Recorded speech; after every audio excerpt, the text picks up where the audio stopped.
According to all known laws of aviation, there is no way a bee should be able to fly.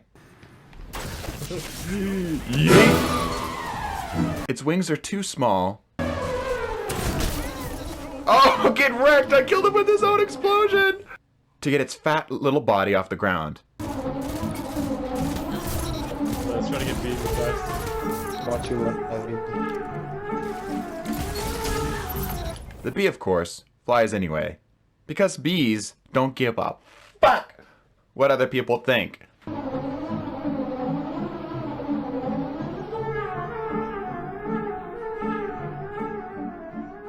Welcome back, Guardians, to another Dream Team video. I'm your humble host, Misum777, and today we are bringing you a build that I don't even know how to begin to describe what this monstrosity is, but it is so much fun to play, and I figured I'll be honest. I was not planning on making Destiny videos for this week, outside of the subscriber special, which should be coming up hopefully by the end of this week, but I decided let's throw on the Antaeus wards and let's give it a shot.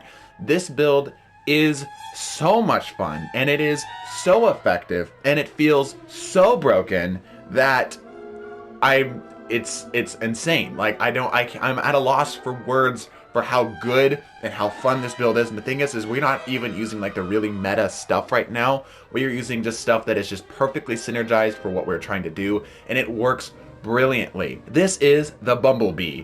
Why? I don't know. I just decided when I was looking at the stuff that I was making that the little stuff on the back of my Titan here looked like bee wings, and I decided, hey, let's throw on the Bumblebee shader, and lo and behold, we look like a giant, glorious, fat, gonna punch you in the face Bumblebee, and it is so much fun to play.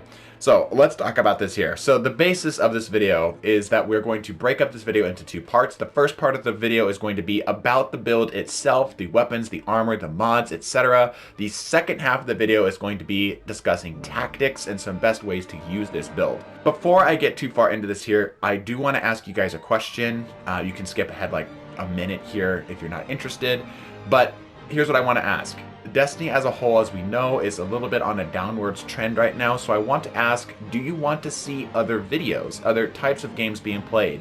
Two in particular are coming to mind. One, we have a custom coded Minecraft PvP server that I've had forever, and now that I finally got a beefy enough of a PC that can record and play at the same time, I could upload some of that footage. And option number two is Valorant, the new Riot Games made CSGO style shooter. It's hot right now. Figured I'd bring this to you guys just to get an opinion on what you guys want to do, what you guys want to see more of. So just let me know in the comment section down below. If not, we will try to just see and just kind of feel it out as best we can. But if you can give us some wisdom and some guidance on this as to what you will be more interested in watching, that would be fantastic.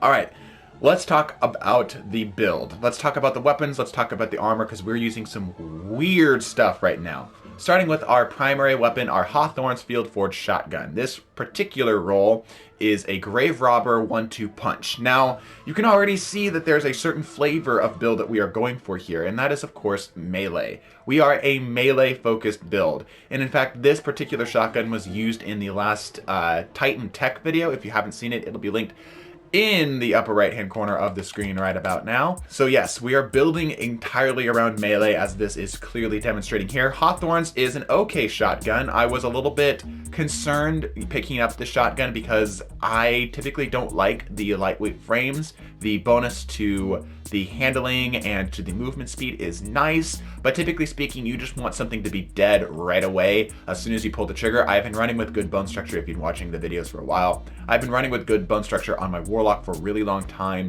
and I've gotten really spoiled, I'll just say, in terms of how much range that thing has. Of course, the Hawthorne's Field Forged Shotgun does not have nearly as much range, but it's still pretty dang respectable. And I do have myself, of course, not a fantastic roll, but a very synergistic roll. You can get better rolls for this. Mine particularly has small bore, accurized rounds, Grave Robber, and 1-2 punch, and I do happen to have a ranged masterwork, which is kind of nice. I wish I had something like full choke. I don't know if this weapon can roll with it, but that would be really cool. And what we are running with that in combination is the Giant 7 rifle. This is a rifle that was recently released with the new changes, dropping us some of the old stuff that we used to have into the loot pool. This one, again, melee centered. We've got Grave Robber and Swashbuckler. What's really nice between both of them having Grave Robber and this being a melee centered build is that I don't typically need to reload that often. I would say about 50% of the time I don't need to reload the weapon that I'm currently using. It's a nice little benefit. I will say that in certain maps it does get a little bit difficult because you just don't have the range to do the melee shenanigans that we're going to be doing. A bee is not complete without its hive, and of course what feels more like a swarm of bees than the Wardcliff coil. This thing is still nasty. I don't even have the catalyst for it, but it is still nasty. I had the exotic slot opened and it just works. You know, it just works for what we're going to be doing here. As for the subclass, we are running Striker Titan, specifically Top Tree, because everybody knows that bees are known for shoulder charging their opponents. And we are running Flashbang Grenades, Strafe Lift, and the Tall Barricade, the Towering Barricade. I will say, after having done the Titan Tech video, my eyes are opened a little bit into what the Titan is capable of doing, especially with the exotic that we'll be running, which I'll explain in just a second here. But Titans have a lot of finesse that you can actually give, despite them being kind of getting the bad rap of being crayon eaters. They are pretty good at what they do. They're very good at being aggressive, and they have a couple tools in their tool belt that aren't immediately obvious to the player who initially might pick them up. And I am just running the Flashbang Grenades, which I use as sort of an approaching tool.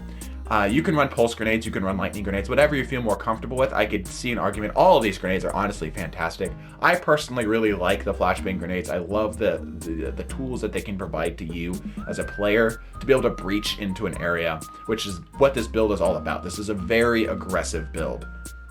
As for the armor, we're basically running a strength mod on everything we possibly can because my armor did not roll with very good strength outside of like one or two of them, and we want to make sure that we have our shoulder charge up as often as possible. We are running enhanced scatter projectile targeting from the artifact mod. We are running fastball, which I would recommend if you have the ability to run some type of reloader. That would be pretty good too.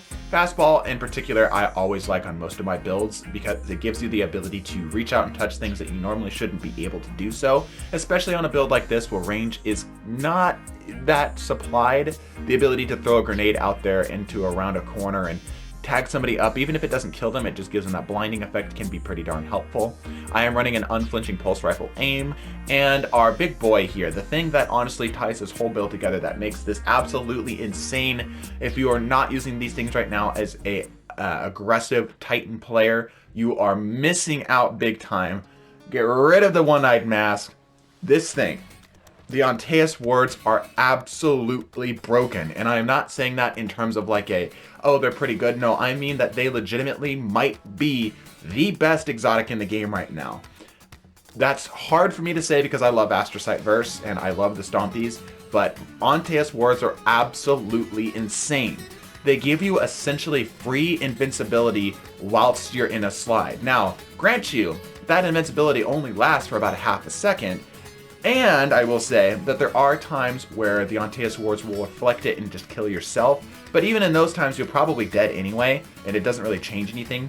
But the amount of times that I have tanked through a shotgun, through a grenade launcher, through somebody's auto rifle, and there's some tech that we're going to talk about in the later half of the video that you can do with this, and just got a kill for no reason. Like I'm getting kills where I have no right getting kills. I'm riding people's face, I'm just shotgunning, I'm shoulder charging. I have no right to be getting the kills that I am because I'm surviving for 0.5 seconds longer. I am exactly taking 0 damage for 0.5 seconds longer than the other person is. It allows you to close the gap, it allows you to get out of situations, it allows you to use things in your super. Like, these are insane. I do think that they do need a small nerf.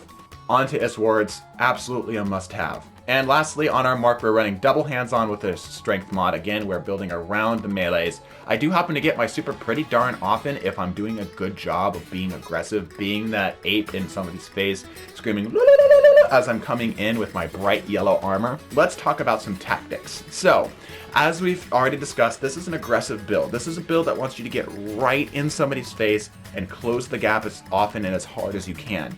You can kill a enemy out of their bubble or out of their super with a 1-2 punch shotgun. You can slide shotgun shoulder for like over 600 damage. So any super that you're able to land all the pellets on and land the shoulder charge with is 100% deado. What I would recommend more often than not, if you are in the capability of being able to shoulder charge somebody, is to actually have your swashbuckler pulse rifle out. The giant in this case, because once you get that kill on the adaptive frames of 390 RPM, once you get that kill and swashbuckler ×5 comes active, it now does 41 to the head, which is absolutely a 2 burst. It is insane how much damage this thing starts pumping out. Assuming you're able to half decently land your shots at any range, honestly, this thing will just melt through things. It allows you to much easier get that follow-up kill on the target. Now, one thing that a little bit of tech that is extremely important, as long as you have your melee up and you are going to try shoulder charging, always do the reflective shoulder tech. Always do the slide, immediately cancel into the shoulder charge. You just get free invincibility. It just makes you impossible to kill while you're in the shoulder charge. If you're not doing it, you're literally just making the game harder on yourself. The amount of times that I get a shoulder charge on somebody when I should have just outright died is almost uncountable. There's just too many things that have happened off of these 3 games that you're seeing on screen now to make this work. As for the heavy, pick it up when you can. It's an extremely strong heavy, especially if you got the catalyst unlike me. Again, use that shoulder charge and the Antaeus wards to get in and then pop it and kill a whole bunch all at once. Like I mentioned, the tactics of this is that you want to be aggressive. Don't be afraid though that if your team, or excuse me, if your enemy team is clearly demonstrating to you that they are able to catch and shut down your aggression, to switch to the pulse rifle. The pulse rifle is extremely good right now. It's extremely underappreciated. It absolutely can compete in this current hard light meta. I don't know the exact numbers on the time to kill. Maybe somebody can drop it in the comment section.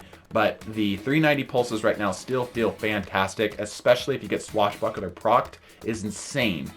In terms of other stats and stuff to look out for, if you can get stuff that has a decent amount of recovery and a decent amount of resilience, that's really what you're going for here. Having the other stuff is nice. I don't even have that much mobility on my class. I've got a 3 in mobility. Not super important. Maybe having a little bit higher resilience would be nice because maybe you can survive more of those edge case type situations where you needed just like a little itty bitty bit more health, maybe. And again, the thing to do here is to constantly be up in people's face, sliding and shotgunning. There is nothing that can stop you, especially if you're using the tech that we've described in the other videos and in this video as well. There's not a lot that can shut you down. This build, give this build a try and let us know in the comment section down below if you did give this build a try or if you have used a variation of it, and let us know your thoughts on it. Hopefully this build brings a little bit of life into the Crucible for you.